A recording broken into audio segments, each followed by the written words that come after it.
Hi, welcome to the Throne Room AZANIA edition with the iconic, intellectual, and indispensable Queen Mother. Right, today we're going to be talking about a really cool country, and that is Burkina Faso. The other name for it is the land of honest men. I don't know about that. Well, on April 13, 2021, how ironic, the Burkina Faso was on the headlines. Their former president is being tried is going to be tried or charged for the murder of Thomas Sankara. Oh, very controversial, and that was his predecessor. I know the power words. I'd like to just say that, allegedly, we need to put in the words allegedly, believe in innocence until proven guilty. So let's see how this trial goes. One of the most famous people that we know is Thomas Sankara, and he is from Burkina Faso. Well, at that time, it was called Upper Volta, and he was born on the 21st of December, 1949. His parents saw something in him, and they thought he was going to be a priest. And obviously, destiny always calls us, and Thomas Sankara decided that, you know what, I'm going to be in the military. And in his time in the military, he was exposed to this left-wing ideology, and he became the proponent, one of the greatest proponents of Pan-Africanism. And to this day, we have an ideology called Sankarism, and even in Burkina Faso, there is a party called the Sankarist Party. He was president only for about 2 years, and he died quite early at age 37 in 1987. The natural and the human geography of the country is that this country is a neighboring country to the country that we did last week. That's Togo, Benin, Niger. Those are the 3 countries we've done so far. Mali, Ghana, and Cote d'Ivoire. It has 3 climate zones. So there's a tropical savanna zone, right? And then there's the semi, arid, there's a semi-arid, like kind of steppy, and then there's a desert.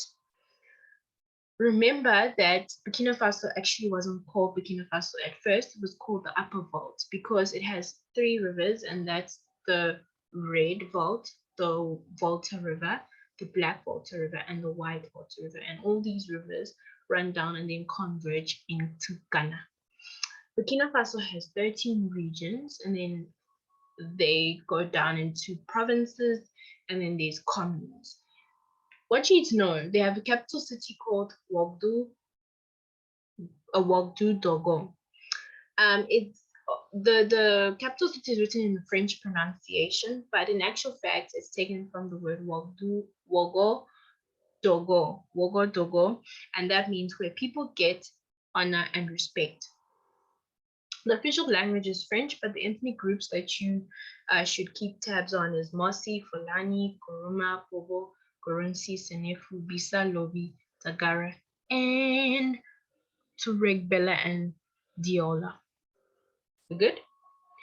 And then we move on to the history. I'm not going to give you an overload like I did in the first episode. I'm just going to give you 5 dates that are so important at any conversation at the table about Burkina Faso. You need to know that in 1960, Burkina Faso became fully independent, and they had their first president, who was Maurice Yamadou, and he was overthrown in 1996 by Lamizana.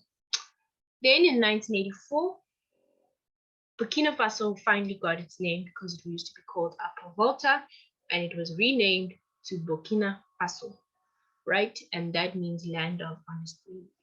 1990, the longest standing president came into power, Balise Compaoré, who came into power after the death of his predecessor, Thomas Sankara, and he limited democratic reforms. 27 years is quite a long time. And then in 2014, people got out on the streets, made a big protest, and he had to step aside and decided not to run.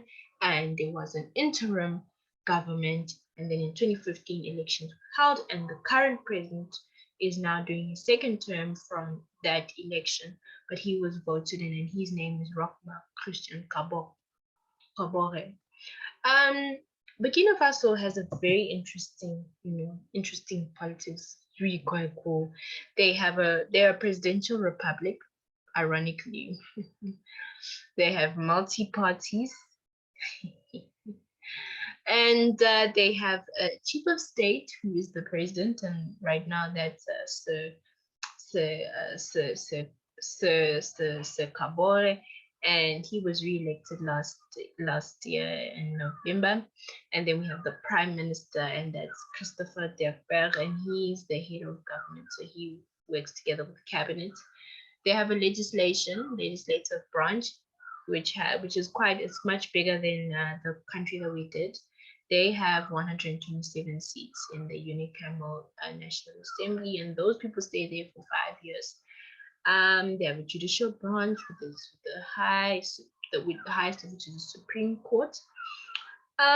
There's no term limits for the judges, most of them, but there's certain rules that just regulate how they do business, and the Minister of Justice and the President also have a hand there. But that's not why you're watching the video, right? You just want to know why Burkina Faso is so important to you, to me, to us. So Burkina Faso is a great contributor to the world. They give Brazil nuts, coconuts, cashew, oily seeds, zinc ore, and they are their biggest export is gold. They contribute gold to the world. So why is gold so important? Gold is very important. Okay, so right here I have a picture of gold, but this is what gold can do. In finance and investment, gold gives gold bars and gold coins, and some of us even have Mandela coins, right? And then you have it in medicine and dentistry. Gold is so important for cavities, crowns, bridges. It's a nice metal, easy to shape, and most people aren't allergic to gold, so it's really good to put in people's mouths and body parts and whatnot. And then it's also used in like Olympic medals and Grammys, as well as electronic devices, because duh, it is a good conductor of electricity. Um, and that's it for today. Thank you so much for listening. Tune in. Keep your eyes open, your ears open. And this was the throne room with the iconic, intellectual, and indispensable Queen Mother.